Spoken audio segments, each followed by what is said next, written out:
Bismillahirrahmanirrahim. Assalamualaikum warahmatullahi wabarakatuh. Waalaikumsalam. Waalaikumsalam warahmatullahi wabarakatuh. Alhamdulillahirabbil alamin wa bihi nasta'in ala umuri dunya waddin. Wassalatu wassalamu ala asyrafil anbiya'i wal mursalin wa ala alihi wa ashabihi ajmain amma ba'du. Puji syukur kita panjatkan kehadirat Allah Subhanahu wa taala, salawat dan salam kepada nabi kita Muhammad sallallahu alaihi wasallam yang selalu kita nantikan syafaatnya ila yaumil akhir, dan mudah-mudahan kita termasuk orang-orang yang mendapatkan syafaat Nabi Muhammad sallallahu alaihi wasallam. Teman-teman yang saya cintai dan saya banggakan, marilah kita buka perkuliahan ini dengan bersama-sama mengucapkan lafaz basmalah. Bismillahirrahmanirrahim. Bismillahirrahmanirrahim. Oke, teman-teman, hari ini kita akan membahas tentang keluarga Sakinah. Namun sebelum bahas tentang keluarga Sakinah, kita nonton film dulu ya. Sebelumnya saya ingin tanya, teman-teman sudah pernah nonton belum film kartun judulnya Impossible Dream? Udah pernah nonton belum? Film kartun judulnya Impossible Dream? Belum pernah. Belum ya? Belum, Ibu. Oke, kalau gitu kita nonton dulu film kartun ya, judulnya Impossible Dream. Kemudian nanti setelah itu kita nonton film lainnya yang film India tadi. Silakan teman-teman disimak sambil nanti memberikan catatan ya, catatan dari teman setelah nonton film tadi. Jadi mohon sungguh-sungguh disimak filmnya. Sebentar saya tampilkan di layar filmnya.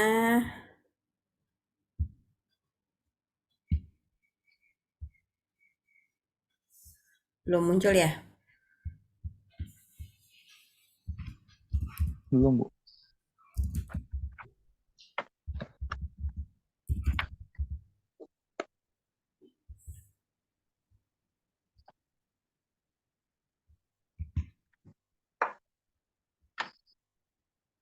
Oke. Ini saya ambil dari internet aja ya, karena yang dari file nggak muncul ini. Di layar sudah ada belum? Udah, Bu. Udah ya? Udah.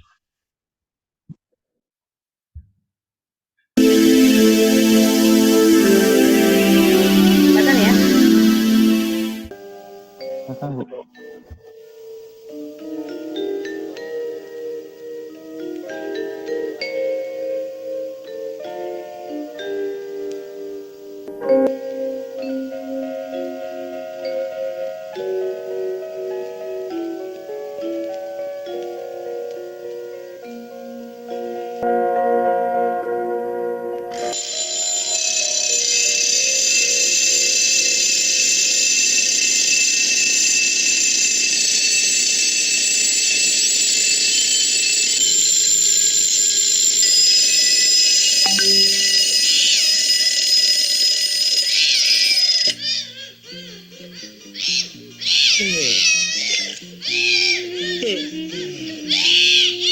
Ambil dicatat ya.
Gimana setelah menonton film tadi?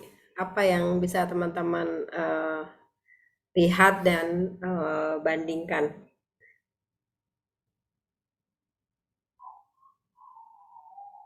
Untuk membentuk keluarga sakinah. Kalau dari film tadi gimana? Terus ada kesadaran masing-masing, Bu. Dari pihak cowok dan pihak cowoknya sih, Bu, kalau dari film tadi. Saudara masing-masing. Kalau dalam film tadi gimana tuh yang laki-lakinya? Lebih mentingin diri sendiri, Bu. Pentingin diri sendiri. Yang lain?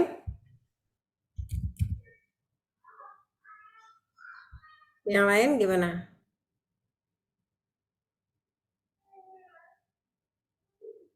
Hmm? Gimana yang lain? Ini pada ada di Zoom nggak sih? Zoomnya ada orangnya nggak nih? Mat Iman, Ila, Arda, Dina, Marcel, Anissa, Randy, Yumna, Insan, Anastasia. Kayaknya cuma ada Sabit doang ini di Zoom. Iya Ibu, jadi harusnya keluarga itu saling melengkapi Bu, saling tolong menolong lah. Kalau dari film tadi gimana menurut Insan? Laki-lakinya gimana? Suaminya gimana? Kalau menurut saya tadi laki-lakinya itu, suaminya itu mungkin lebih sibuk sama apa namanya kehidupan dia sendiri ya Bu ya. Sementara yang istrinya kayak apa sih semua kerjaan rumah dia, tapi suaminya cuma kayak asik gitu sama kehidupannya. Asik gangguin perempuan lain ya? Asik gangguin perempuan lain, lalu minum-minuman, mabuk-mabukan setelah nerima gaji. Kalau istrinya kan begitu selesai nerima gaji langsung belanja. Kalau suaminya mabuk-mabukan. Dalam kehidupan nyata, banyak nggak laki-laki kayak gitu? Banyak, Bu. Kata Sabit banyak. Gimana kata Iman? Iman.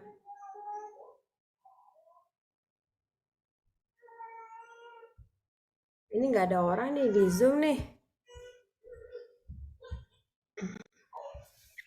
Di layar nampak nggak? Nampak, Bu. Ada, Bu. Iya Bu. Pada nggak respon ya di ini di Zoom nih. Oke, teman-teman, apa yang Anda lihat tadi, jadi kalau mau membentuk keluarga sakinah, itu harus paham betul ketidakadilan gender yang ada di dalam masyarakat. Nah, ketidakadilan gender itu berangkat dari persoalan seks dan gender itu sendiri. Ada yang disebut sebagai glass ceiling. Glass ceiling itu ya, seolah-olah semua itu baik-baik saja.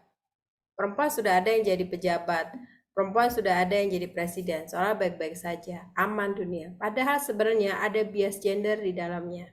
Salah satu bias gender itu mengatakan adalah perempuan nggak bisa jadi ketua kelas, perempuan nggak bisa jadi rektor, perempuan nggak bisa jadi dekan, perempuan nggak bisa jadi ulama, perempuan nggak bisa jadi macam-macam lah alasannya. Karena dia akalnya setengah dan lain sebagainya. Itu disebut glass ceiling. Glass ceiling itu sangat terpengaruhi oleh persoalan yang disebut patriarki, di mana problem itu menyangkut pada perempuan dan laki-laki. Tetapi yang paling banyak dirugikan dari persoalan itu adalah perempuan. Itu sebabnya orang juga sering orang sering tidak bisa membedakan apa yang disebut sebagai kodrat, apa yang disebut sebagai peran-peran reproduksi, dan apa yang disebut sebagai biologis yang tidak bisa diubah. Seks itu adalah biologis antara laki-laki dan perempuan, yang itu adalah pemberian dari Tuhan. Cara mudahnya adalah ketika bayi lahir, lalu dia disebut perempuan dan laki-laki, itu kemudian disebut seks. Itu yang disebut sebagai biologis. Itu yang disebut sebagai kodrat, hanya itu. Apa misalnya? Misalnya adalah laki-laki punya penis, testis, perangkat reproduksi, berpotensi untuk ereksi, menghasilkan sperma dan inseminasi. Sedangkan perempuan dia punya vagina, perangkat reproduksi, dan berpotensi ya, sekali lagi berpotensi, bukan kodrat. Berpotensi untuk haid, hamil, melahirkan, dan memproduksi ASI. Sama dengan laki-laki, berpotensi untuk ereksi, menghasilkan sperma, dan inseminasi. Jadi yang namanya potensi itu bisa dipakai, bisa difungsikan. Kalau keduanya ini disebut sebagai kodrat, maka implikasinya ada perempuan yang nggak hamil, nggak menyusui dan segala macam, itu kemudian dianggap sebagai perempuan mandul. Itu yang salah. Sekali lagi, itu adalah potensi reproduksi. Jadi yang disebut kodrat itu laki-laki punya penis, perempuan punya vagina, punya rahim, punya testis. Jadi ketika bayi lahir, kemudian dia disebut perempuan, dia disebut laki-laki karena biologisnya. Hanya itu yang disebut sebagai seks. Lalu ada yang disebut sebagai gender atau jenis kelamin sosial. Itu sangat terkait dengan pandangan masyarakat, asumsi yang ada di masyarakat, pendapat yang ada di masyarakat yang menilai bahwa laki-laki itu harus kuat, laki-laki itu harus tangguh, laki-laki itu harus bisa ini, harus bisa itu. Padahal itu kemudian berdampak negatif tidak hanya pada perempuan tetapi juga pada laki-laki. Misalnya adalah sifat feminin ya. Laki-lakinya kemudian maskulin. Wilayahnya perempuan itu domestik, laki-laki publik. Perannya perempuan itu reproduksi, hamil, melahirkan, menyusui. Laki-laki itu adalah mencari nafkah. Ini adalah peran-peran gender. Termasuk pencari nafkah utama dan pencari nafkah tambahan. Yang kemudian secara seksual dia harus pasif, yang satunya harus aktif. Nah, relasi seksual yang pasif dan aktif inilah yang kemudian berdampak ketika ada kekerasan dalam rumah tangga, sebagai salah satu bentuk persoalan dalam keluarga. Mata kuliah muamalah, pertemuan selanjutnya akan membahas itu. Kemudian laki-laki itu dianggap biasa saja kalau dia memukul istrinya. Gitu, jadi masalahnya itu ada di sana. Padahal itu kemudian berdampaknya luar biasa. Sekali lagi, terkait dengan seks dan gender, teman-teman paham atau ada yang ingin ditanyakan?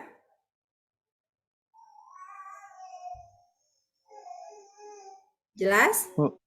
Ya. Kalau yang kan pastinya kan kalau cewek kan punya vagina Bu ya. Kalau misalnya ada kasus kayak kemarin saya sempat baca ada cewek ternyata rahimnya tuh nggak ada, bukan kelainan, masih bisa disebut perempuan tuh nggak?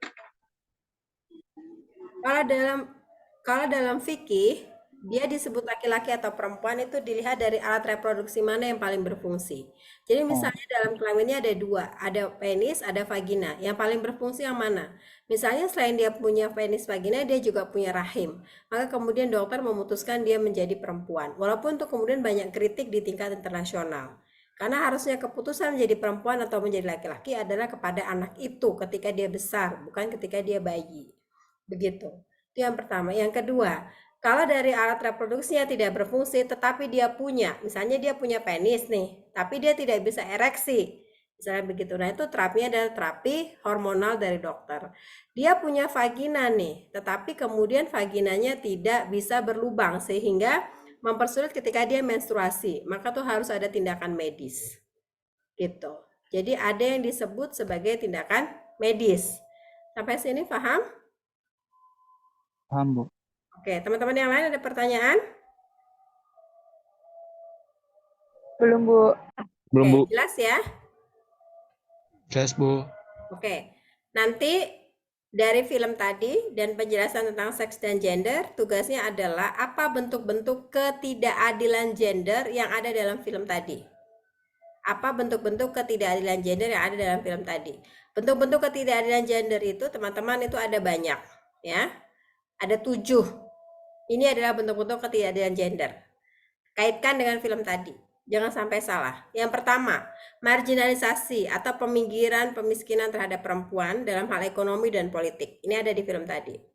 Ada subordinasi atau penomorduaan. Ada pelabelan negatif. Ada kekerasan, ada beban kerja berlebih, ya kan? Kemudian ada juga bentuk-bentuk ketidakadilan gender lainnya. Saya mulai dari proses marginalisasi atau peminggiran dalam hal ekonomi dan politik. Contohnya adalah perempuan yang tadi bekerja di pabrik, itu dia mendapatkan upah lebih kecil dibandingkan laki-laki. Contohnya, subordinasi atau penomorduaan. Anak laki-laki itu diutamakan, didahulukan, diurus, sampai sepatunya aja turun dari kasur harus dipakaikan. Itu contoh dari penomorduaan. Sedangkan pelabelan negatif contohnya adalah tadi ketika perempuan di sweet sama suaminya tadi ya. Ada perempuan jalan di sweet. Kekerasan itu bisa fisik, psikis, seksual. Jadi beban kerja berlebih, istri mendapatkan kekerasan dalam rumah tangga itu adalah salah satu bentuk kekerasan seksual. Anak perempuan mendapatkan perkosaan dari keluarganya itu adalah kekerasan seksual. Istri dipaksa oleh suaminya itu adalah kekerasan seksual. Beban kerja berlebih contohnya adalah istri sudah mengerjakan pekerjaan domestik tapi juga mengerjakan pekerjaan publik, masak, ngurus rumah segala macam, termasuk mencari nafkah, tetapi lakinya diem aja nggak ngapa-ngapain. Diskriminasi, ini adalah bentuk ketidakadilan gender yang lain. Diskriminasi adalah proses peminggiran atau pembatasan pelecehan karena jenis kelamin perempuan itu sendiri. Misalnya, kita nggak usah milih Anissa karena dia perempuan. Itu loh. Jadi ada asumsi negatif bahwa perempuan itu tidak pantas jadi pemimpin. Begitu. Ini marginalisasi, peminggiran, subordinasi, penomorduaan. Kemudian overburden atau beban kerja berlebih. Bayangin nih, dia sudah kerja nyari uang ya, bayangin tuh. Tapi juga sambil ngomong anak. Jadi pekerjaan domestik dan pekerjaan publik semuanya dilakukan oleh perempuan. Stereotype. Perempuan itu cengeng. Perempuan itu nggak bisa apa-apa, akalnya setengah. Perempuan itu kalau pakai baju pendek, pakai baju mini, berarti dia memang mau digoda. Itu adalah stereotip negatif, ya. Ini adalah bentuk kekerasan. Jadi kekerasan yang macam-macam. Laki-laki kalau mau naik jabatan dia nggak ada woro-woro, bukan woro-woro sih. Dia nggak ada gelendongan, nggak ada beban. Nggak akan ditanya gimana anak, gimana rumahnya, gimana masak segala macam. Bayangin, kalau perempuan mau naik jabatan tuh, aduh nanti anak sama siapa, ya kan? Aduh nanti ini begini, ini begitu. Kalau laki-laki nggak ada tuh pikiran soal anak, rumah dan lain sebagainya. Nah, persoalan ini semua, kenapa terjadi ketidakadilan gender? Karena ada faktor yang disebut sebagai budaya patriarki, di mana laki-laki kemudian dianggap adalah yang paling hebat, didahulukan dan sebagainya. Ada tafsir misoginis. Misalnya, perempuan itu kan tercipta dari tulang rusuk laki-laki. Jadi dia lemah. Nah, ini ada tafsir yang salah. Padahal tidak ada satu ayat pun dalam Al-Quran yang mengatakan perempuan dari tulang rusuk laki-laki. Dalam surat An-Nisa ayat 11, min nafsil wahid itu disebutkan bahwa dari zat unsur entitas yang sama yaitu tanah. Jadi tidak ada satu ayat pun yang mengatakan perempuan dari tulang rusuk laki-laki. Tetapi ketika ini terus digulirkan, maka berdampak ketika mereka berumah tangga, istri harus tunduk patuh taat sama suami, bahkan ketika suami melakukan KDRT. Nggak boleh cerita, nggak boleh apa. Ya kan ada nih ustazah yang ngomong di dalam ceramahnya, kalau dikebukin ya diem aja, kalau dia cerita nanti dia akan mengumbar aib keluarga. Nah itu salah. Pada dalam hadis dikatakan man ra'a minkum munkaran falyughayyir biyadihi. Jadi kalau melihat kemungkaran harus dirubah. Persoalan yang lain adalah Cinderella syndrome. Apa sih maksudnya Cinderella syndrome? Cinderella syndrome itu adalah terus-menerus diceritakan, terus-menerus disampaikan kepada anak-anak perempuan bahwa nanti kamu akan ada penyelamat laki-laki, seorang pangeran yang akan membuat kamu bahagia segala macam. Jadi kemudian perempuan tumbuh menjadi orang-orang yang tidak mandiri, orang-orang yang bergantung dengan orang lain, sehingga itu yang disebut sebagai Cinderella syndrome. Persis seperti film Cinderella. Ya kan? Dan yang terakhir adalah ada kesadaran semu yang terbungkus dalam cinta. Nggak apa-apalah saya ngerjain rumah tangga, toh kita juga cinta. Nggak apa-apalah semua harta atas nama suami, toh juga saya ada bagian di dalamnya. Nanti begitu bercerai, seperti kasusnya artis yang baru-baru ini ramai, nggak dapat apa-apa hartanya. Nggak dapat bagian harta gono gini. Karena dalam perkawinan menganggap bahwa semua baik-baik saja. Baik teman-teman, dari semua presentasi yang saya sampaikan tadi, apakah ada pertanyaan?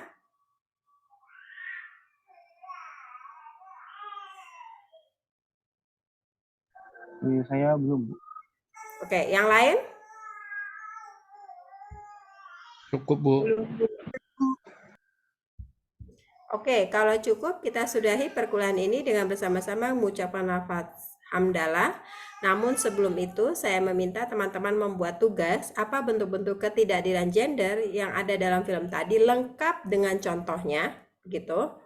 Itu yang PR yang pertama. Dan yang kedua, bagaimana mewujudkan keluarga sakinah ya melalui upaya untuk mengubah paradigma ketidakadilan gender itu.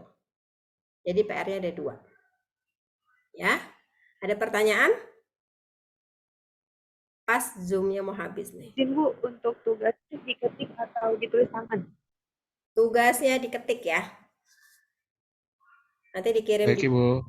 Tapi saya ini ya, teman-teman ngerjain tugasnya itu yang serius ya. Maksudnya jangan sekedarnya aja gitu loh. Jadi benar-benar serius. Jadi saya tuh menulis nilai teman-teman juga bisa maksimal. Jadi jangan main-main lah mengerjakan tugasnya. Jadi 2 PR tadi. Kalau nanti nonton filmnya belum sempurna, saya akan upload di YouTube atau teman-teman bisa lihat di YouTube juga. Baik teman-teman, kita sudahi perkuliahan ini dengan bersama-sama mengucapkan lafaz hamdalah, alhamdulillahirabbil alamin. Alhamdulillahirabbil alamin.